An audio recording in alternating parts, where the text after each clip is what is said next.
ताज़ा तरीन अपलोड्स की नोटिफिकेशन हासिल करने के लिए हमारे चैनल को सब्सक्राइब करें और साथ में दिए गए घंटी के निशान को दबाना ना भूलें।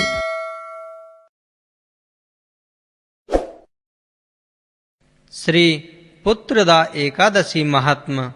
पौष मास के शुक्ल पक्ष की श्री एकादशी। एक दिन श्री अर्जुन ने पूछा, हे कृष्ण, अब आप पौष माह के व्रत के बारे में समझाइए।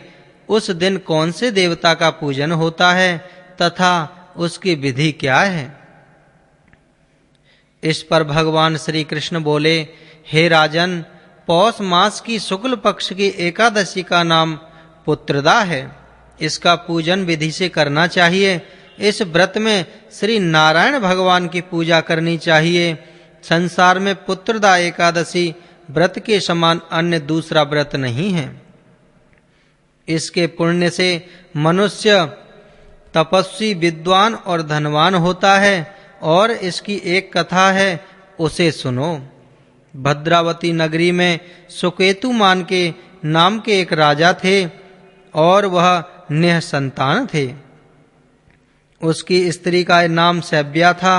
वह सदैव निपुत्री होने के कारण चिंतित रहती थी। उस पुत्रहीन राजा के पितर रो रो कर पिंड लेते थे कि इसके बाद हमें कौन पिंड देगा। इधर राजा को भी बंधु बांधव, मंत्री, मित्र, राज्य, हाथी, घोड़ा आदि से भी संतोष नहीं होता था। उसका एकमात्र कारण पुत्रहीन होना था। वह विचार करता था कि मेरे मरने पर मुझे कौन पिंड देगा। बिना पुत्र पितरों और देवताओं से उर्ण नहीं हो सकते। जिस घर में पुत्र ना हो वहां सदैव अंधेरा ही रहता है। इस तरह राजा रात दिन इसी चिंता में लगा रहता था। एक दिन राजा ने अपना शरीर त्याग देने की सोची, परंतु विचार करने लगा कि आत्मघात करना पाप है। राजा इस तरह मन में विचार करके एक दिन छिपकर वन को चल दिया। राजा घोड़े पर सवार होकर वन पक्षियों और वृक्षों को देखने लगा। उसने वन में देखा कि मृग, बाघ, सूअर, सिंह, बंदर, सर्प आदि भ्रमण कर रहे हैं। हाथी अपने बच्चों और हथनियों के बीच में घूम रहे हैं। उस वन में राजा ने देखा कि कहीं तो सियार करकश शब्द कर रहे हैं और कहीं मोर ध्वनि कर रहे हैं। वन के दृश्यों को देखकर राजा को सोच विचार में दोपहर हो गई। अब राजा को भूख और प्यास लगने लगी।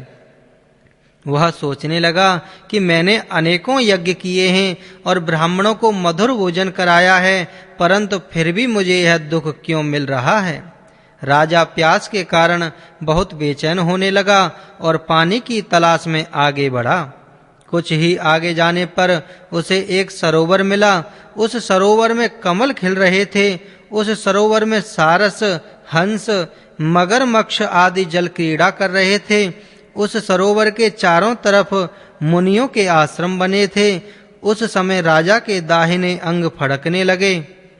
राजा मन में प्रसन्न होकर सरोवर के किनारे बैठे हुए मुनियों को देखकर घोड़े से उतरा और दंडवत करके उनके सम्मुख बैठ गया। राजा को देखकर मुनीश्वर बोले, हे राजा, हम तुमसे अत्यंत प्रसन्न हैं। तुम इस जगह कैसे आए हो, सो कहो। इस पर राजा ने उनसे पूछा, हे मुनीश्वरों, आप कौन हैं और किस लिए यहाँ पधारे हैं? तो मुनि बोले, हे राजन, आज पुत्र की इच्छा करने वाले को उत्तम संतान देने वाली पुत्रदा एकादशी है। हम लोग विश्वदेव हैं और इस सरोवर पर स्नान करने आए हैं। इस पर राजा बोला, हे मुनीश्वर, मेरे भी कोई पुत्र नहीं है। यदि आप मुझ पर प्रसन्न हो तो एक पुत्र का वरदान दीजिए। मुनि बोले, हे राजन, आज पुत्रदा एकादशी है और इसका व्रत करें।